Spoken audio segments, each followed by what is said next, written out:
Good morning, everyone. Welcome to a water in a world of 7 billion.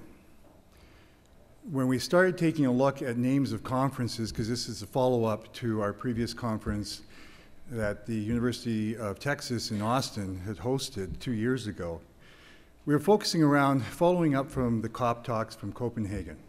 A lot has happened in Cancun and Durban since then, but one thing hasn't, is we've noticed that the conversations tend to leave out very essential elements. One, water. The second one is how we deal with issues about water, and that's education and communication. So this morning and through the rest of the week, we're hoping that we can share not only with our audience here, but with all of our participants online.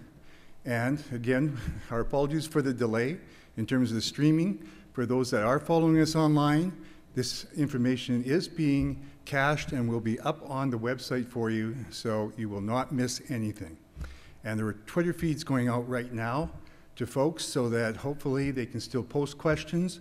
Some of them might be a little blind, so Sasha might go, well, where is this coming from? He just gestured, he can deal with it. But we're really hoping that this dialogue that we had started, which was supposedly, and I say supposedly, leading to game-changing solutions supporting sustainable water management, is all going to depend on the engagement and participation of you folks in the room and all of those people that are joining us virtually. So I'd like to start off this morning by inviting Dr. Dan Weeks, our VP of Research and Innovation from the University of Lethbridge, to come up and bring welcome.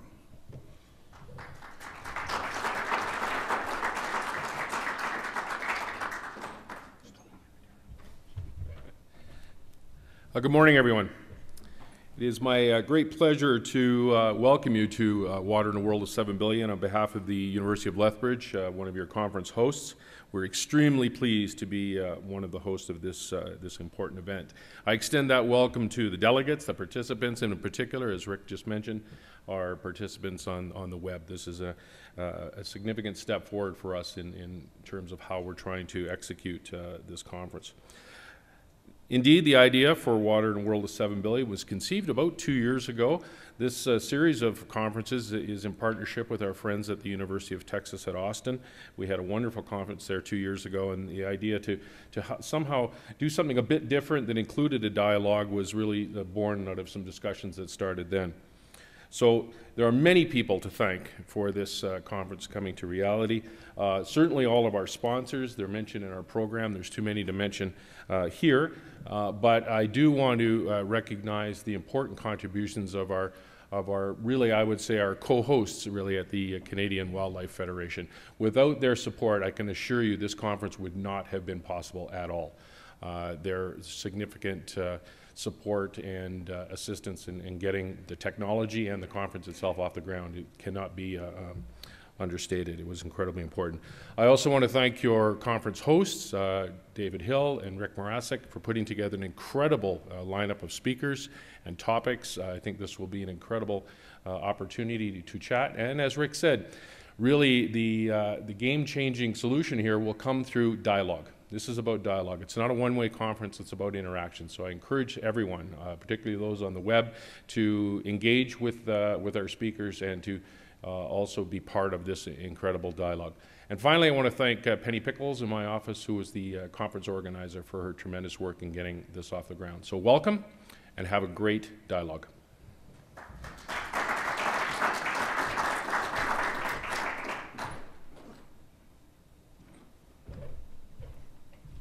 I didn't introduce myself because if you've gone onto the web, you're probably sick of me already.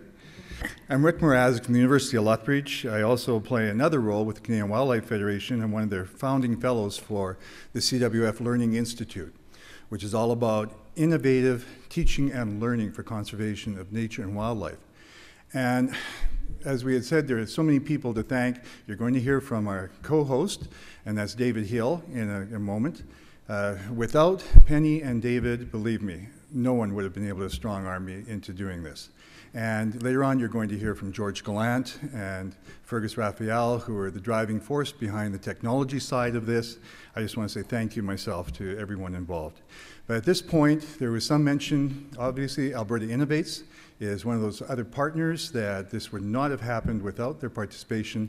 But I'd like to call on the CEO of the Canadian Wildlife Federation, Wade Keynote, to bring greetings.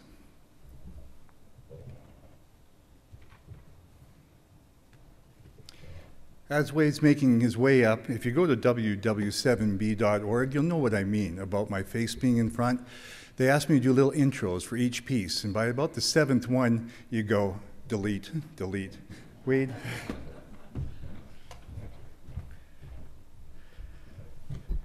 Must have did something wrong. They put me in the back of the room today, so I'm not in the expensive front row seats.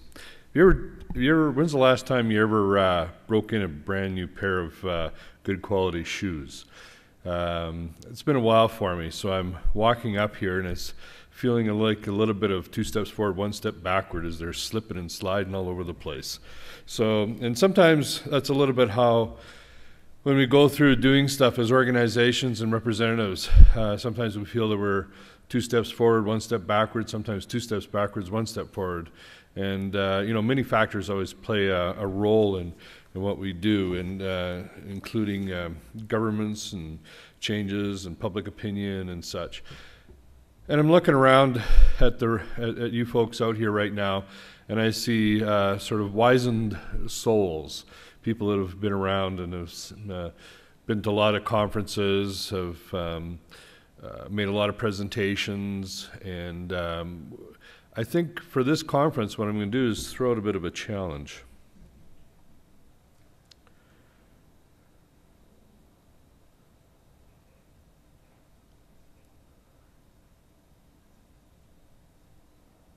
Are you uncomfortable yet? You wondering what I'm doing? I just did a wee little taste of something that happened to me years ago. I'm going to take a quick sidebar. I used to be general manager of Multicultural Council, and we had a woman who was the first Aboriginal RCMP officer, and she came and spoke at our conference. And she got up there, and she started off her presentation, then she stopped. And it was a long minute before she spoke again. And then she stopped again, and it was another long couple of minutes. My president come running to the back to where I was sitting, and I'm thinking, what, you know, like, is she okay? Is she feeling okay? Should I be doing something? My president's in a state of panic, you know, he's wondering how the crowds were going to react to this. At the end of the day, it was just part of her culture, the way she presented something, and the way she would always gather her thoughts around each change of subject. And I think our challenge is today, you people have, you know, you've been here, done that, seen that. And we've got people that are streaming in, wanting to hear and do things a little bit differently, or participate, to ask questions. And I think it's our responsibility to ensure that we don't come back with sort of the jaded answers, the pat answers, this, you know, what we've been saying and doing for the past 15, 20, 30 years. I mean, many of you have this is your career. And it's our responsibility to make it exciting, to make it innovative, and make it for those people that are not only just in attendance to the conference, but there's young people here too that are part of the communications group from the college, that are summer graduates and other, and they're going to be wanting to talk to you and interview you. When they interview you, think about what you're going to say. Don't give them that pat answer. Don't hide behind rules. Don't hide behind policy. It's not about breaking the rules, but it's about when people hide behind them. And our job is to get out from behind those rules, get out from behind those policies, and take a look at things, and to encourage young people and not add to their cynicism that they can make a difference, they can make some changes.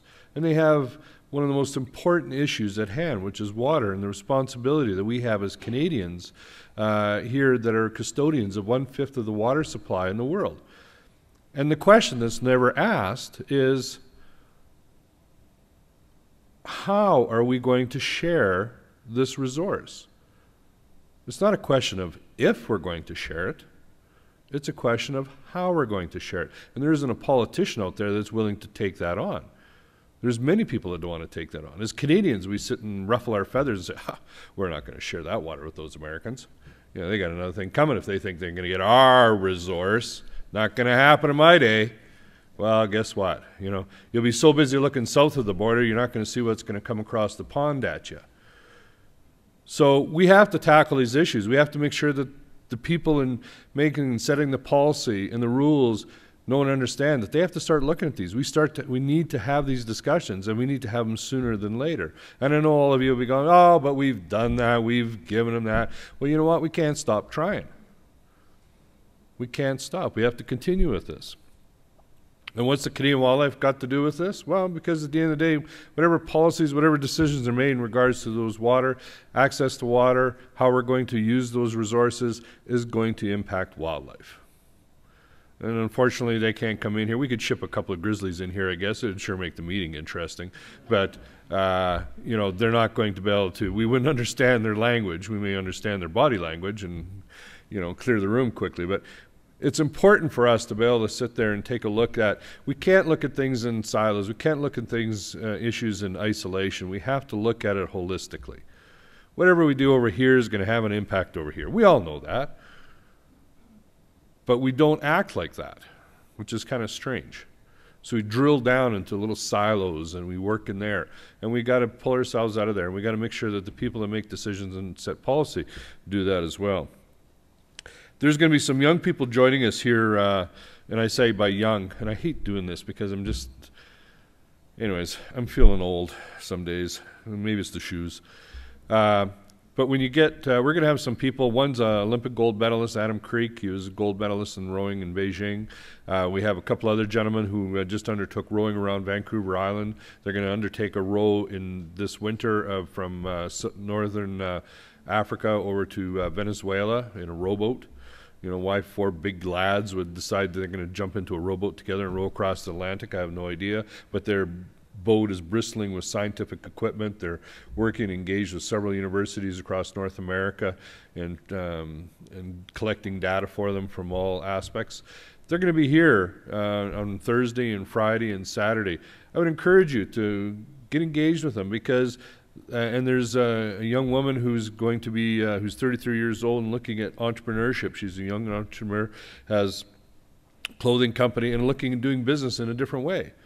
Still with a profit margin in mind, but and it's not just a social conscious writing a check and saying, okay, here's some money and, you know, good, I did well. No, she's engaging people to make a difference and she's using her company to do that. And she's still being profitable. I mean, she's still keeping an eye on being a successful entrepreneur. So take time to listen and talk to these people because we can always learn from them. I just became a parent for the first time in the last 2 years, adopted a little girl from China. She's 3 years old now. And you as parents, and I'm just learning this, know that every day is a learning experience with them. You know, and I think it behooves us to be able to sit there and take a look through their eyes and the people that are going to be throwing questions at us to make sure that we're opening our doors and opening our minds to what they're saying. You know, don't think about what you're going to tell them. Think about what they're asking you and what they're saying.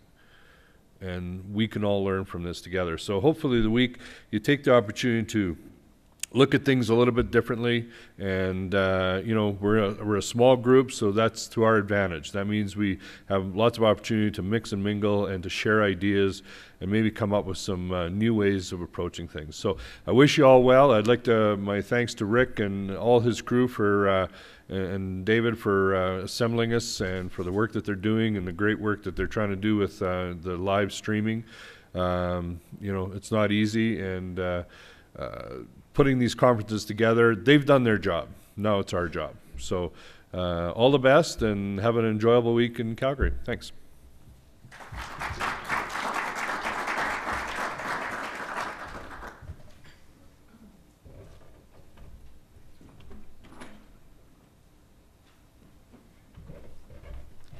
Okay, we're almost there. For those that are in the room, I have to do those usual things you do at a conference. Please note the exits. When it heats up in here, feel free to use any of those. Hopefully the debate won't quite hit that stage, but also restrooms are just out the door and to your left. Done.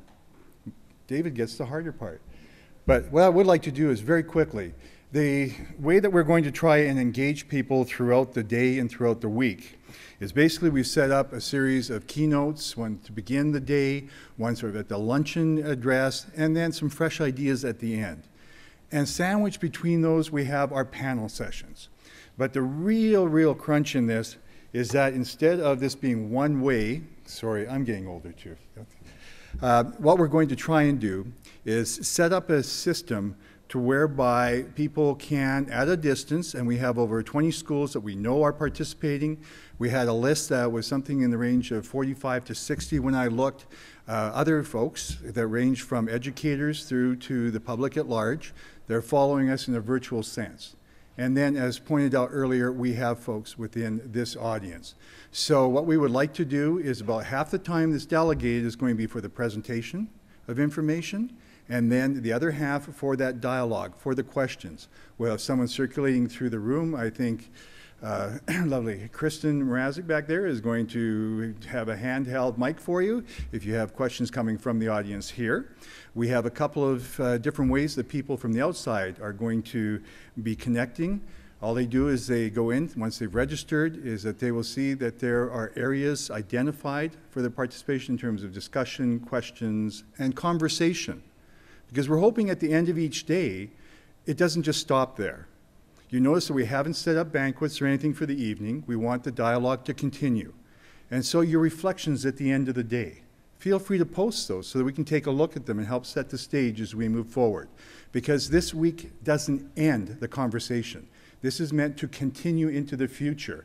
So everything we put up here is going to be archived and available. So those that can't take advantage of it right now will still be able to come in after the fact. So that's the general structure for the day, and hopefully we'll have that interaction taking part. And right now I'd like to call on my fellow water dragon, David Hill, who has just done a phenomenal job, as you know. He probably strong-armed half of you to be here, right? David, I'd like you to come up and introduce our first guest, too. Thanks, buddy. Good morning, everyone.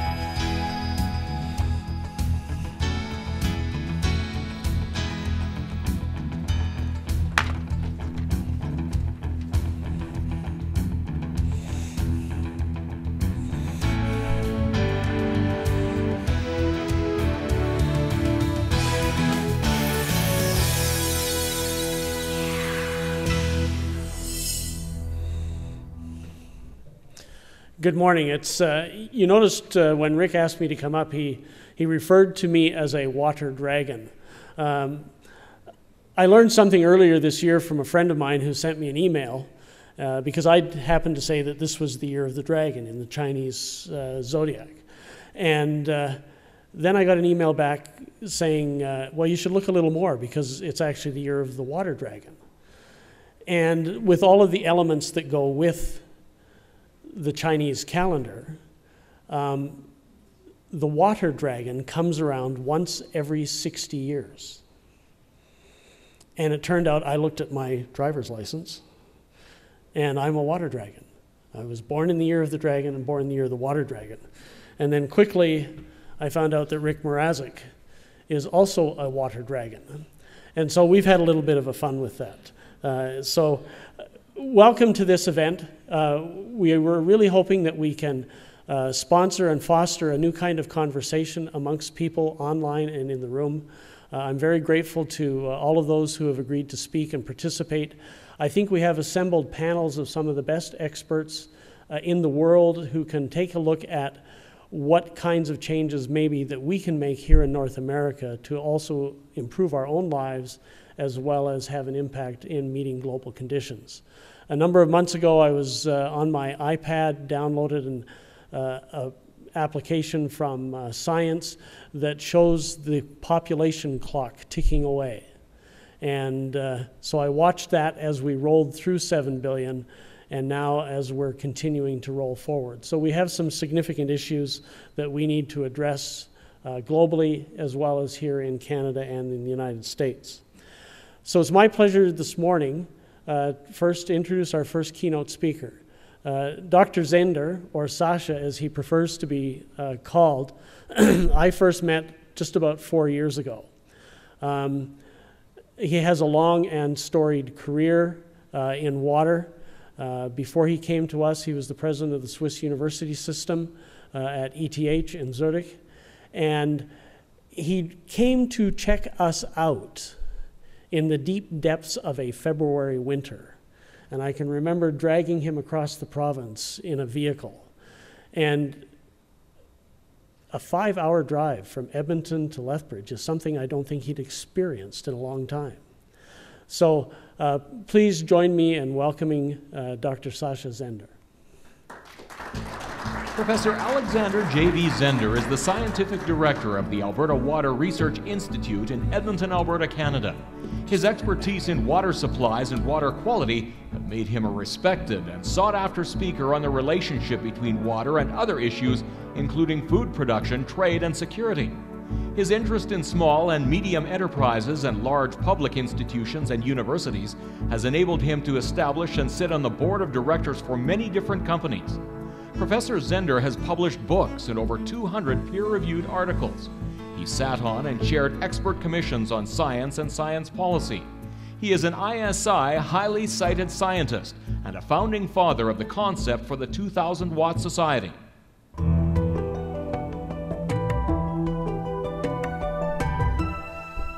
Poof, I didn't know that I'm so good. First of all, thanks a lot, David, for the nice words. To be the first speaker is always kind of a difficult job. It makes your job easy because you will not double up with anybody else. They have to, the speakers who come after you, they have to adjust their speech according to what you said. That's the nice part of it. The more difficult part of it is really setting the tone to get into the right mood of such a conference. And I'm happy to be here, and I'm also very thankful to the organizers to put this more virtual meeting together and actually allowing to get the outside and the schools being part of it, because this is important. We will see as we go through my presentation, and I'm sure also through all the presentations we will see later on, education, education, education. If we are not doing that, we will run into a wall. And education is the most important, actually, activity which we as scientists, engineers, or even administrators have to do. It is one of the, at least I felt, one of the nicest jobs. As an educator, you mostly have to deal with younger people. And younger people, they are the future of the life. And this is always a great thing when I had the possibility to get together with the students. So let me now go to my presentation. Who is turning it on?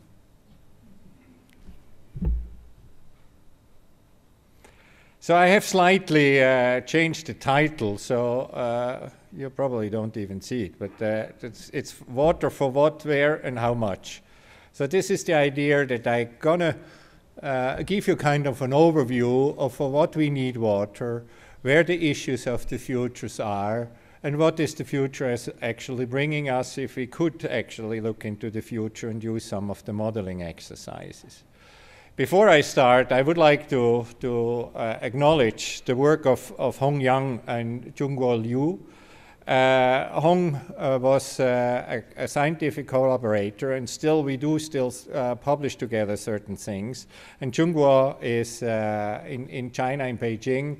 He is responsible there for many of the global modeling in the water sector. So he was a PhD student of mine, and we are still in good contact, so I didn't do a bad job as an educator when the former PhD students are actually happy to come back. Okay, so for what are the great challenges in the water area? There is a problem. Some of the pictures don't show.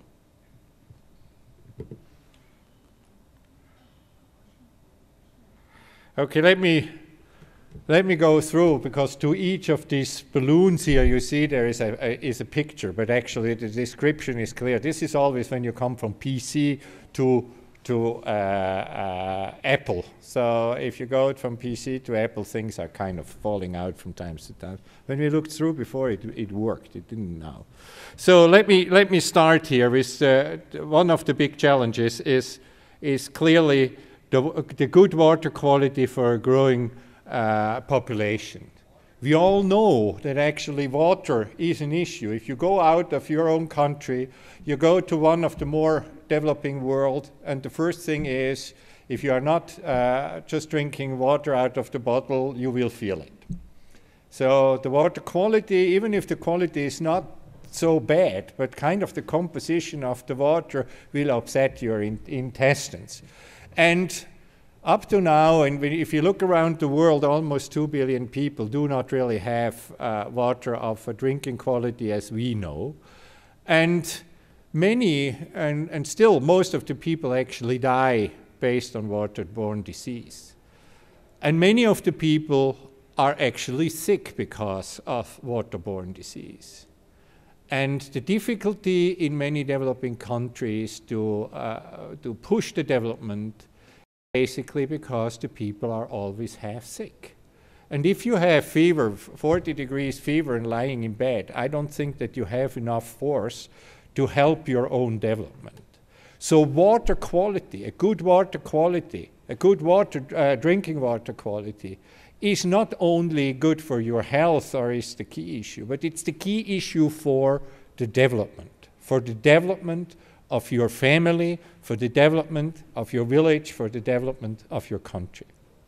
So this is one of the big challenges. How do we get actually good water quality for a growing population, not only 7 billion, but we soon will hit somewhere the 9 billion people. We will see then during my presentation that actually some of the water, or most of the water, will be actually used for food production in agriculture. So one of the big challenges is really having enough food for all. And we still have also close to 2 billion people who are actually undernourished now on this planet. And how do we do it if we get another 2 billion on the top of it? Are we able to do it? But this is a very, if you want to, a very anthropocentric view if you look at the drinking water and the food, but we have a nature around us. And it's not only so that the nature has its own right to have the water, but without the nature around it, it's actually the basis for our survival is gone. So it is in our personal interest to actually allow a healthy nature around us, a healthy ecosystem. And the ecosystem needs the water. This is another of the biggest challenges. If you go to China, you know exactly what I mean. It's a little bit difficult to see that here in Canada, where so much nature is there and so much water is there. But if you go to China, if you find water, most of the water is dirty, and the ecosystem is almost dead around it. So there you see this linkage between our needs and the needs of nature for water. But then we have also solutions for water conflicts and fair water share for all. We have many of the problems, the political problems and the wars going on are probably not only because of water, but water plays an important role. The most important area is the Middle East, where we have, for example, Turkey controlling the water for Syria and Iraq, or the Nile River, where the heaviest populated area is Egypt, but the control of the water is upstreams. And you can go through all the large areas with the rivers. It is when rivers go across the border, there are potential problems. But we can also see examples where we have solved that problem. Look at some of the streams here in North America. Look at the streams in Europe. I would say the Danube had played an enormous role and almost a decisive role in bringing Europe together after the fall of the Berlin Wall. The Danube has been the river where actually the politicians were sitting around the table and starting to find solutions of how trade and collaboration will take place. And they have taken the example of the River Rhine, which played the same role after World War II. So we have rivers and river systems which actually show us how you can find solutions. But then we have water-induced disasters. We all know the tsunamis, the hurricanes, and you name it. And last but not least, something which actually is very important for the industrialized world is the water infrastructure. And most places, maybe not in the western part of Canada because the cities are younger, but if you go to Toronto already, or to go to New York on the east coast of the US, all these cities have infrastructures which are close to 100 years old. They have to be replaced. And I made once a calculation how much actually you would have to invest to replace kind of the drinking water infrastructure and the wastewater infrastructure. That would mean that you would have to pay per capita, $1,000 for the next 20 years. So if you're a family of 4, you pay $4,000 for 20 years every year to cover the costs of this infrastructure. In many places, this money has been put aside by having higher water prices, but in most places, that money has not been put aside. And we have to invest it. And the infrastructure is now going to run into big troubles. And nice examples are cities of London, where a large part of the drinking water is somewhere lost in the system. The sewer system is not up to date. There are huge investments coming up. And if you look at the economic situation we are in Europe, and also part of North America, this additional money which has to be paid is almost bailing out a few of the big banks. That's the costs we have to invest. So at the end of the day, this will become a huge challenge for most of the developed, for the cities of the developed world. And in the developing world is putting this infrastructure into place for the new cities which are growing. We forget about it because we don't see it, it's on the ground, but it is a huge part of the capital of the investment. So this is what I see as the big water challenges coming up for us in the coming years. And we are exposed to some of them already now in a relatively heavy way. So let me now go and see how much water each of us needs, for what do we need this water, and then to see kind of where the hot areas for the future are laying. But before I start there, I would like to define water a little bit differently. We see actually that for everybody water is water. But when you start to analyze for what the water is used, you see there is different type of water. And the name of these waters are called green and blue water. Now in the meantime, people have gray and black water and all kinds of stuff. But I would like to stick to these two, that's enough. So the green water and the blue water is what you know. This is what you have in your glass here. This is blue water. It's liquid water you can drink. It's water in the rivers. It's water in the lakes. It's water in aquifers. This is blue water. This is the water we all talk about. And if we look at the rain, about 30% or a little bit more of the rain is turned into blue water. This is runoff, goes into the rivers, goes into the lakes, is infiltrated into the groundwater. But the larger part of the water stays in the soil. It's the humidity in the soil itself. And this is what we call green water, because that's the water that mostly the plant take up. And there is a huge difference between these two types of waters. Is actually when you look at the different aspects of it. So if you look at the mobility, blue water is mobile. It runs down the river. It is in lakes and infiltrates into the groundwater. Green water is immobile. The humidity in the soil is just staying there where it is. It doesn't really travel very far. Are there substitutions to it? Yes. For blue water, there's possibilities of substitutions. But the plants, you know, if you can make hydroponics or something like that, but really agriculture is depending of the humidity in the soil. Either the humidity is there by the rain or you have to bring it in by irrigation. But it is the water in the soil which is actually important, and it is impossible to substitute it. Is there competitive use? Sure. You know, we have drinking water, we have recreational water, we have water for the industry. That's all for the blue water. And then we have the green water, the humidity in the soil. There is not really any competitive use than for the plant. I haven't seen anybody going out there and press the water out of the soil to get drinking water. So it is the humidity which actually supports the growth of the plants. Do we need conveyance facilities? Yes, blue water can be transported, piped, whatever. Green water, it's not required. It's either there or not.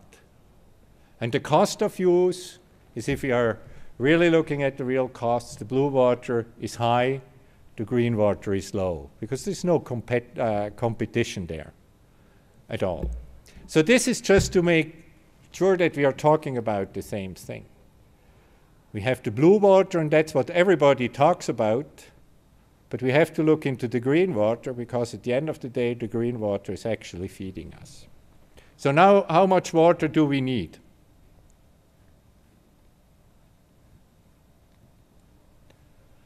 So already in '92, Falkenmark and Wittstrand, they had kind of guessed about how much water a person needs per year. So the numbers you're going to see here are cubic meters per capita and year. So they postulated that in a country where you have at least 1,700 cubic meters per capita and year, that means that you have enough water for everybody. So it's sufficient. You go into water stress when you are below that. You go in scarcity when you are below 1,000 cubic meter per capita, and you are in extreme scarcity when you are below 500 cubic meter. Now, for what do we need all this water? Where is the computer? Here. Let's start with what we know. Drinking water. We need probably about somewhere between 3 to 9 liters of water, depending on what kind of climate environment you are living, for drinking purposes. If you calculate how much this is per year, this is 1 to 3 cubic meter. We had 1,700 when you are sufficient. So that's far away. That's nothing. 1 cubic meter, it's 1,000 liters, or 3,000 liters, compared to the rest of it. We need also for personal hygiene, sanitation, and cooking, somewhere between 30 to 50 liters per day, or altogether, I would say, for your personal life, you need about 20 cubic meters per year. And then you need water for all kinds of other things, for watering your lawn, to washing your car, whatever, big laundry, water-guzzling laundry machines, services like hospitals, restaurants, industries, they all need water, but it's a much larger portion of it. And actually we had in the 80s and 90s was a big discussion, should water be a human right? And you had this kind of polarization in the discussion. You had some NGOs who said, water has to be a human right. Absolutely. And they meant actually the drinking water and the basic needs. And then the other guys came, it can't be that water is a human right. If you're going to fill up your swimming pool, is that a human right? And so the discussion was actually going on, comparing apples with oranges, and not about what you were doing. And one of the first countries who said we make a difference between the water which is needed for the basic life of every citizen in the country and water which is kind of luxury on the top of it was South Africa. And actually South Africa started to price the water differently. So they priced the first, their 20 cubic meter, or about 6,000 liters per month per family of 4, at a very low price, at an affordable price. It was actually something like a social good. It's probably highly subsidized, but it's for everybody, and actually the basics of life are covered. When you start to use more of that water, the price starts to increase. The water becomes an economic good if you start to use the water beyond which is sustaining your life. I thought this is a good approach, and you see now many other countries starting going into this direction. And a place where I'm working quite a bit nowadays, in Singapore, what they do is actually they're not pricing the water differently, but they give, for the low-income people, they give a guarantee of the water to, or they give them not a loan, but they give them a credit in their bank account with which they can pay this needed water for their survival. So the poor people will be subsidized directly, so they still have to pay the same price, but they get the credit in the beginning of the year, and if they are looking after that water very efficiently, they actually can transfer credits from year to year. So countries start to see there is a difference in the water. So the human right aspect and the economic aspect is still a question of discussion. It's not over. And it was interesting, in Edmonton in March, Peter Brabeck, the president of Nestle, was honored by the university. And the big discussion was, because he was selling water, bottled water, and has said once that actually water needs a price. And they gave a big uproar, because you cannot discuss water intellectually. Water is an emotional issue, and you have to discuss it in an emotional way. Here is just kind of a summary, a simple summary and kind of average numbers, just to show you how much water actually each person of us is using. If you look US or North America, is about the same.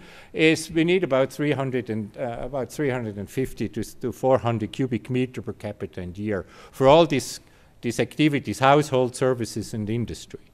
In Europe, it's a little bit less. It's about 230 to 250 cubic meter per capita. And down here, this is not kind of a spot on the slide. This is Africa. This is about 25 cubic meter per capita and year. And you see it also how much is used. Household, we said, we should have about 20 cubic meters. They only use about 10. So you have severe stress situations in many places in the world. So, but we are still not at the 700 where we have been. So we are now about at 300 to 400. So the rest of the water we actually need, the volume of water we need, is in producing food. Here is kind of the use of the water, or the projected use of the water over the last 100 years here. We have been talking about this amount of water up here, but the rest, 2/3 to 3/4, go actually into food production. If we talk about water, we are not only talking about water, the liquid form of water, we talk mostly about the green water. And in many of the discussion, that part of the water is actually excluded. And that's the most important one. So why do we need so much water? Here just kind of a little overview how much water you need. Now you have here simple numbers. I put them up not to have ranges, otherwise it gets really cumbersome to read. So these are average numbers, and there are numbers which actually tell you how much water do you need to produce 1 kilogram of plant material, the dry weight of it. So this is stems, leaves, roots, everything, the fruits all included. So it goes from sorghum, which actually needs about 250 liters, to alfalfa, which needs about 900 liters. And just take wheat, which have about 500 liters. If you look at the grain, the new sorts of grains we have in the wheat, you need to produce a kilogram of cereals. you probably need about a cubic meter under the absolute optimal conditions. These numbers are greenhouses, controlled flows, and so this is not field numbers. The field numbers are much higher because not every drop of water reaches the plant and goes away. But this is just to have the lowest number possible. So as a rule of thumb, and a kind of a take-home message, is that you need approximately, under the absolute optimal conditions, you need about a cubic meter of water to produce 1 kilogram of bread. This is the next time you eat bread, you will see you eat actually the water and you are not drinking the largest part of it. And just to show you that these numbers are real, here are experiments which have been done in growing cereals here. This is the grain yield, this is the crop water productivity, which is kilogram of crop produced per cubic meter of water. What you see here, the red dots, this is dry land growing, this is kind of rain-fed if you want to. It goes up to about a half a kilogram per cubic meter, which means out in the field it's somewhere between 2 and 3 cubic meter in the rain-fed agriculture to produce one kilogram of cereal. And then you go into the irrigated area and you have more efficient and less efficient. But you see it's slightly above. You have a few places where you get slightly above the one cubic meter to 1 kilogram. So this is the picture. And if you look at the agriculture at the moment, they produce somewhere between 1 kilogram per 1 kilogram is 2 cubic meters to 3 cubic meters. So the 1-to-1 ratio is really the absolute optimum we can achieve. And how does that look around the world? Here you see kind of the productivity here. You see the blue part, they are coming close to the 1-to-1 ratio here. This is Europe, but also parts of Central India and a little bit here in Southeast Asia. But about 2 cubic meter per kilogram, you're here in North America, you're over in Asia, and here in Eastern Europe and in Russia. And then even 4 cubic meter you need down in Argentina, large parts of Africa, or Australia here. But also here the Midwest doesn't seem to be a very efficient part for some of this of the productivity. This gives you just kind of a picture is how efficient actually the wheat production is around the world.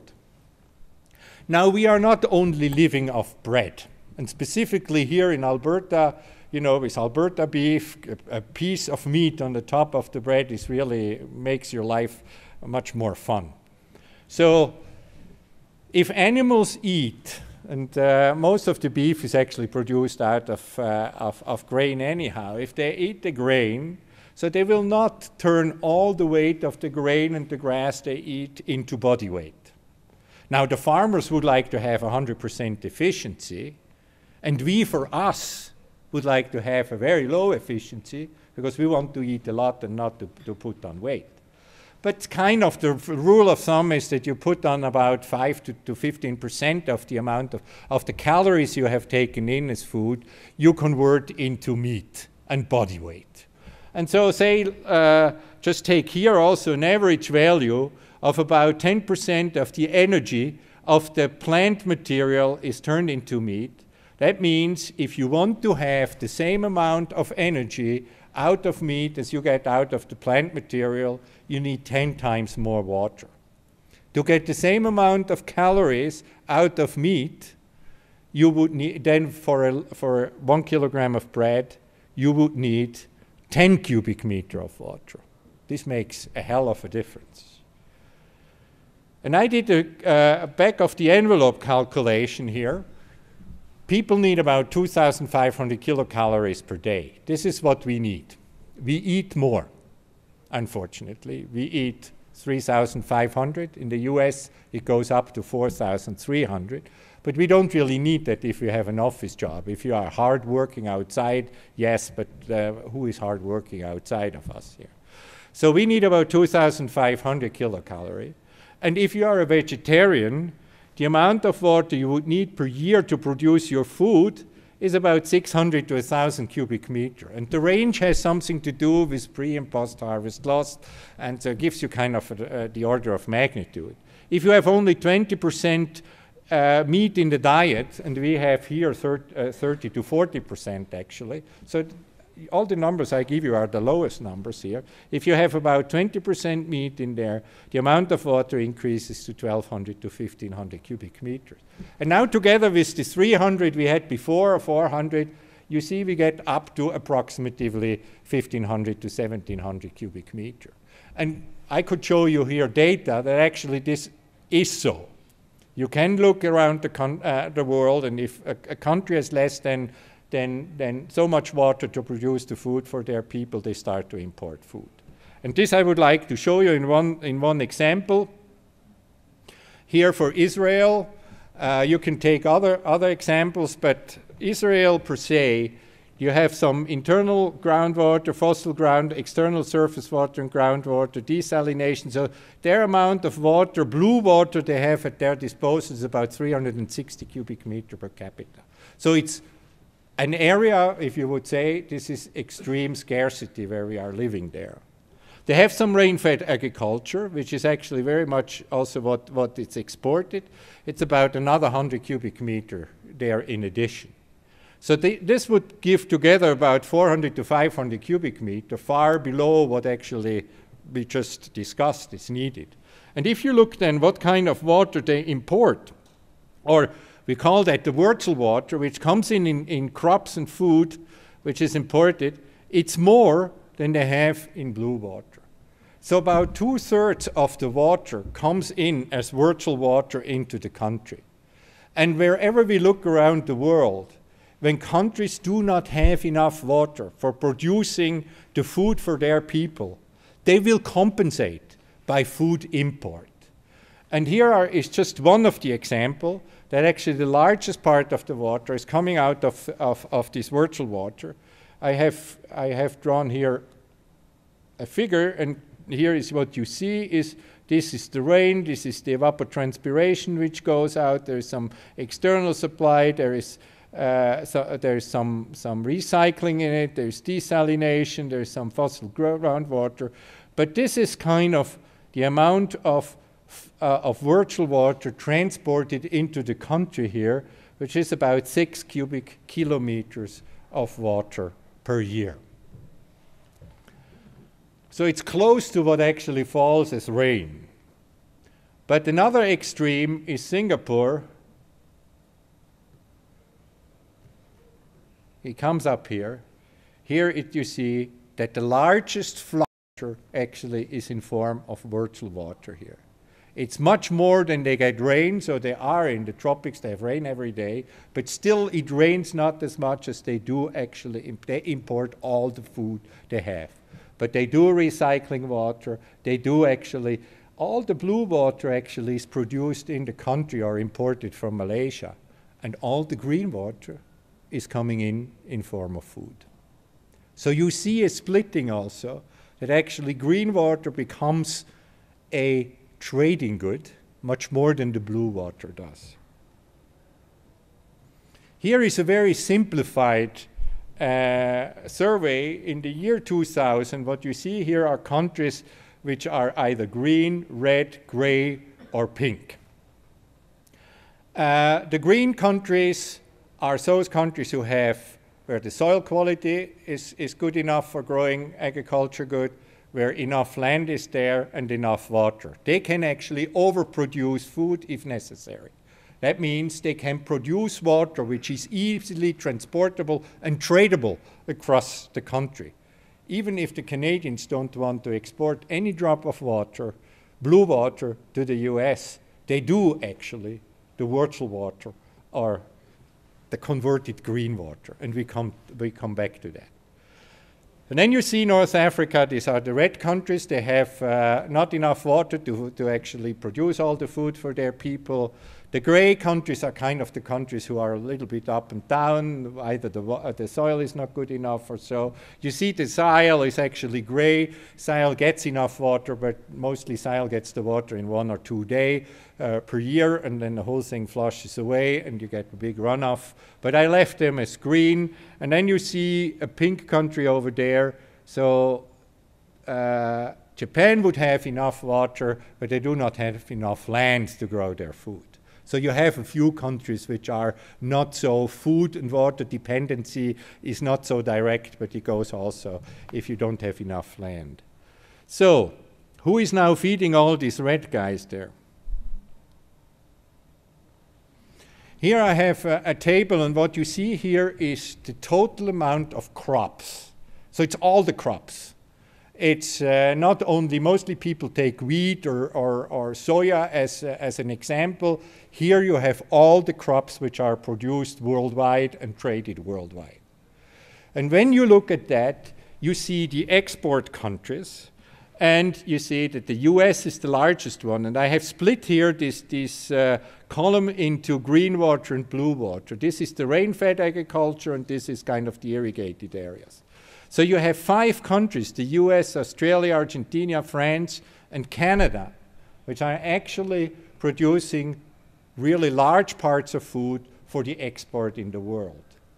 And depending on what kind of crop you take, you very often see also that some of the Kazakhstan comes up, but if you take the total amount, everything included, the rest is small. Ukraine, India, Brazil, Uruguay, and Kazakhstan. So we have 5 major exporters of virtual water. And it's interesting. These 5, at least 4 of them, are in the political north. So it's the US, it's Canada, it's France, and Australia is also thought of the so they are the industrial countries. And you have then a rapidly developing country, Argentina, who is the 5th one, and that's it.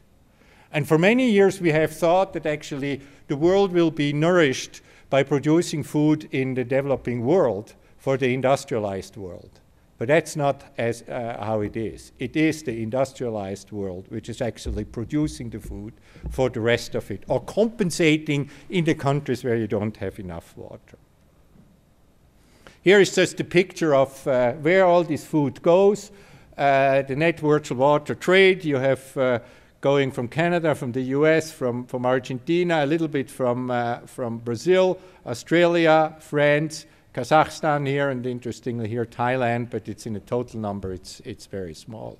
And the red countries are the countries which are actually importing large parts of their virtual water in form of food. They couldn't survive there if they would not have enough import of food or virtual water. And you have Mexico, you have here in South America, countries, North Africa, going over to China, Russia. Cycle, we can probably only, in the best of all the best cases we have, about 20 to 25% add for the agriculture. If we use the blue water, we recycle it, you can put it into agriculture in a type of the irrigation. This would be feasible, but then you have to go a very long way. And the question is, what does that cost energetically? How much energy do we need for the recycling of the water? This is, at the end of the day, for the full recycle, you probably have to use reverse osmosis, and reverse osmosis is still, even at the highest efficiency we are now per cubic meter, it's about 2.5 to 3 kilowatt hours per cubic meter. So it will cost, and it's electricity, and electricity is produced at the moment in North America from coal or from nuclear. But if we are turning down all the nuclears, we probably are going to use just more coal or gas for it. So you have also to see whether this total recycling and increase of the efficiency, there is somewhere a balance. There is some, as most in this kind of curves, economic curves, you have kind of an optimal point. And this optimal point, you can go up to there, and after that you have to figure out how you come up with the additional costs. Roger. Sasha, excellent presentation. One quick question. Have you done any work on green energy policies being implemented around the world, and what that impact might have on food supplies, as in taking grains and putting it into energy? Yes, I did. Now, if you talk about green energy, we talk about energy from agriculture goods. I would say waste, it's okay.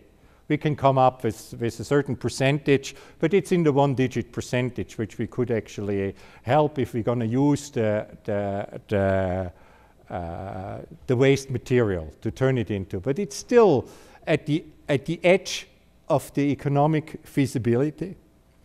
Now, if we go into producing actually energy out of agriculture goods in the sense that we use crops to make energy, then it really doesn't make sense. Because first of all, we start to run into problems already to produce our food, and I hope I have shown you that. And if you take now part of that food away and you put it into energy to make ethanol for the cars or so, that doesn't make sense. First, from the food supply, for the global food supply. It doesn't make sense in the water issue. But things which I haven't shown here, it doesn't make sense because it degrades the soil. It will increase the CO2 production, actually. And we made some calculation. We compared oil sands, the CO2 you need, or the CO2 you produce for getting oil out of oil sands, and compare it to ethanol production of corn. And it's almost the same. So whatever is told to you that the CO2 production is lower, it's not true if you look at the land use. And the land use is very often not looked at. And growing corn is destroying the organic carbon in the soil, and 1/3 of the additional CO2 in the atmosphere is actually from the degradation of the soils. It doesn't make sense. And can I tell an anecdote on that? It's not an anecdote, but it's true. About 3 years ago, I was in Houston, and there was a big biofuel conference. So there was the government there and all the people who got money from the government for the biofuel production. And then I asked the people, what is actually the goal? What do you want to achieve? Subsidy of agriculture is one thing, and I think that's okay, that's fine, but you can also make wrong subsidies. But what is the goal? What is the national goal? Then they told me the national goal was to replace 10% of the gasoline with bioethanol. And then I started to laugh and said, why don't you just buy German cars, and then you actually have already 30% there. The room was absolutely quiet. Nobody even laughed. A few here laughed, not everybody, but nobody laughed. And then in the coffee break, one guy came to me and said, you're dead right. But you know, we work on that. We get money from the government to do this research. Why should we tell them that they should import German cars or make their car more efficient?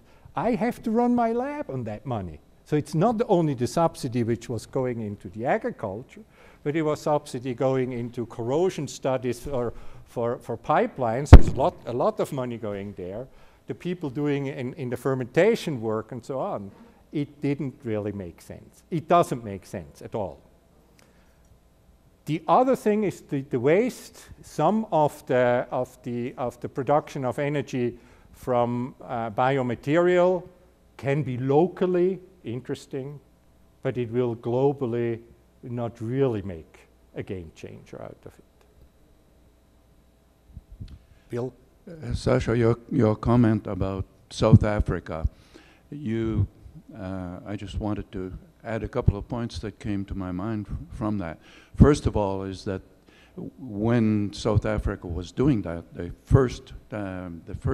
passed a water law, and the water law, first of all, reserved water for to maintain environmental flows, and that's something that you didn't say a lot about, but I think they recognized the importance of that. The other is that actually in pricing, Tunisia in 1972, when they were starting to develop their national drinking water facility, set a tariff. And as in South Africa, there's a minimum quantity which they give at a rate that the poor people could afford. Everyone could afford it. And then the rate starts going up. If you take more than 25 cubic meters, then you pay into the higher level, and higher according to how much you consume. So industry ends up paying like 5 times as much as the first block. But most of all, the tourist industry pays 10 times as much. So the tourists who are visiting Tunisia are actually subsidizing the poor people. And this has been going on now for 40 years. And is a wonderful example. Yeah. The other half for you is a technique. But that's nothing wrong when the tourists pay a little bit more. Absolutely it's not. Good. It's the way it should be. But the other is a technical question on your modeling. And I'm just looking at climate change and the impact. And I wondered, you obviously taking account of change in precipitation. I am you're assuming the same land availability as there was before, and it is taking into account changes in evapotranspiration. Yes. But what about you're using the IPCC for scenarios, so those are without social and economic changes built into them. So that's the model you're using. That's right. So it actually, you get the temperature increase, the period of growth becomes longer, and all these kind of things with the increase of temperature. It's all taken care of. But what it does also, the trick it uses that actually Africa can be in certain areas of blue, is that we assume that we have enough fertilizer. If we really take the real world situation, Africa would be black, because it is the problem in Africa is primarily at the moment it's fertilizer, because the gate price is so high, the farmers cannot buy it, and you can increase easily the yield of the production in many parts of Africa.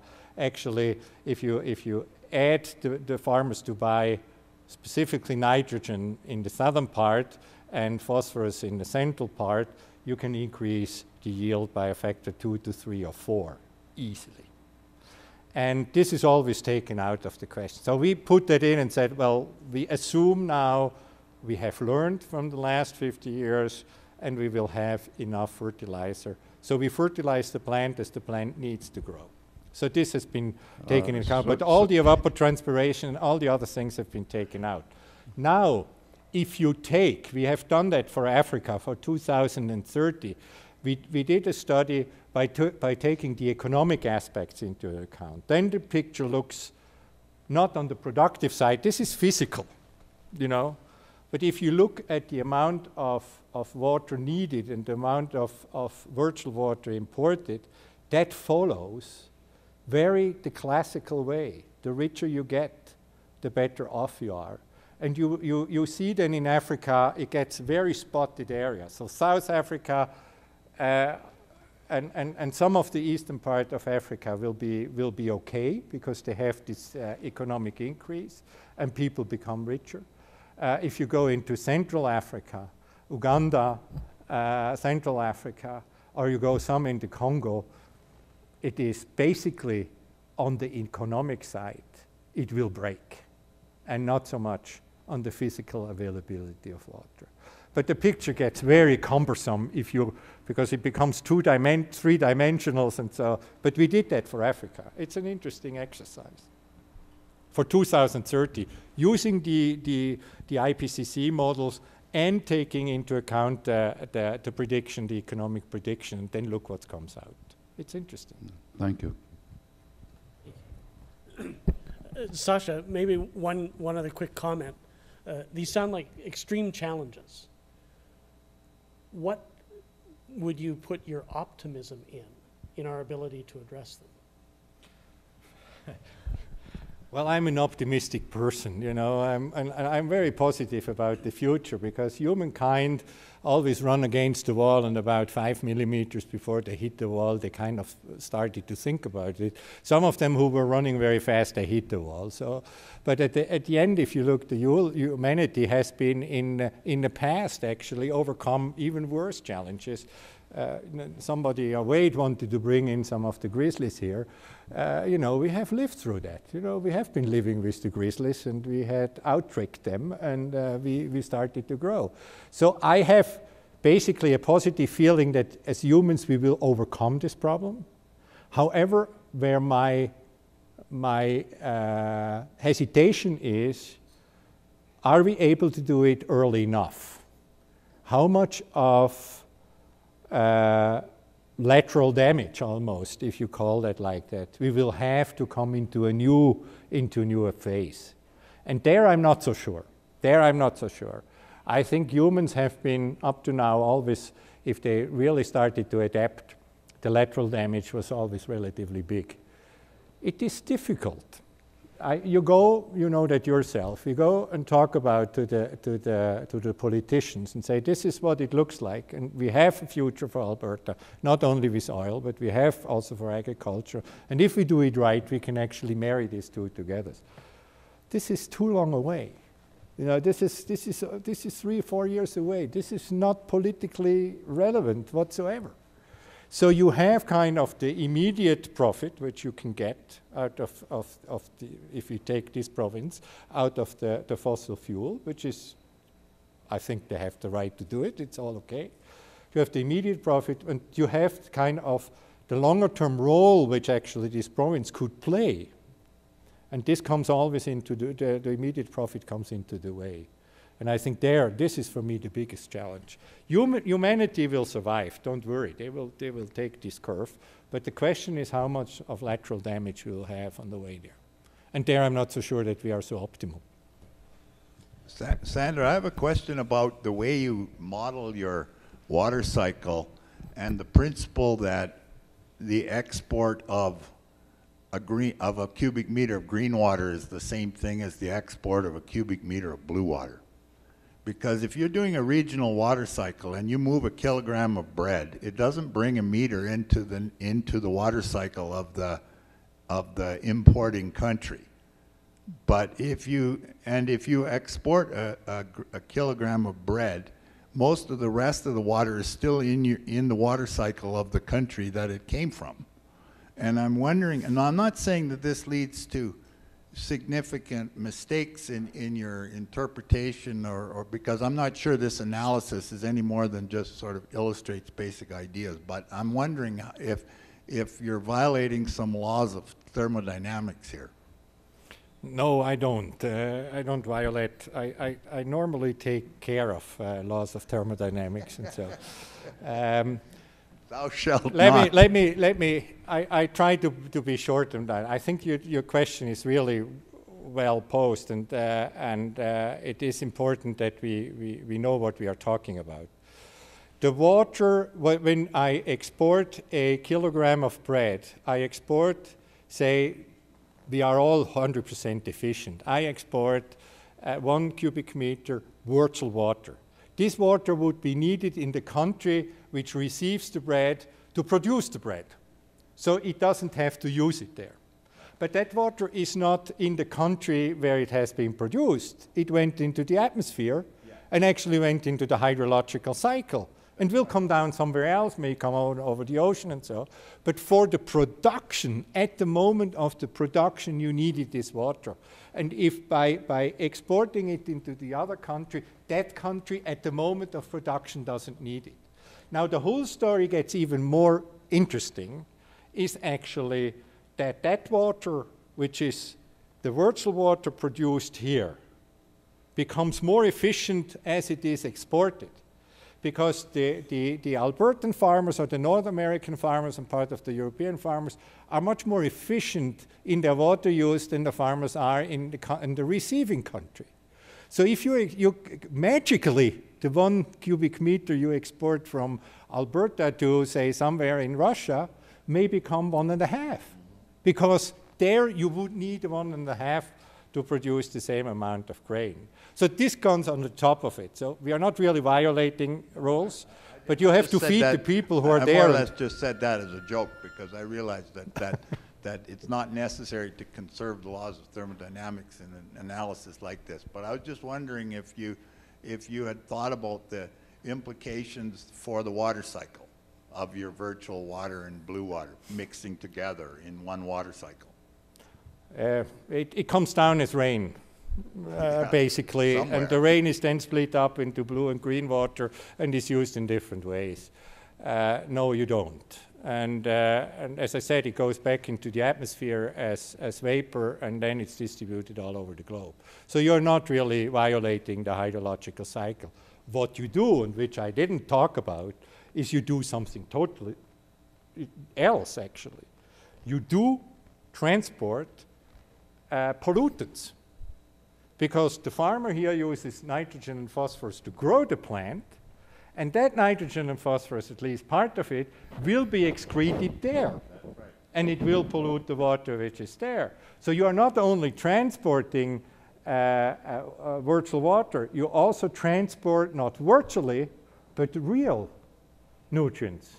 And some of the problems we are running into with eutrophication of surface water comes from them, that you actually get out of the balance of the nutrient cycle. That's much more of an issue.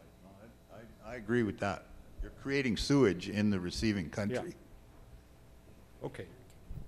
Thank you very much. We are going to take a break now. We'd planned for a half hour, but we'd invite you to cut it down to about 15 minutes, and then we'll move into our next session. Again, Sasha, thank you very much for your remarks.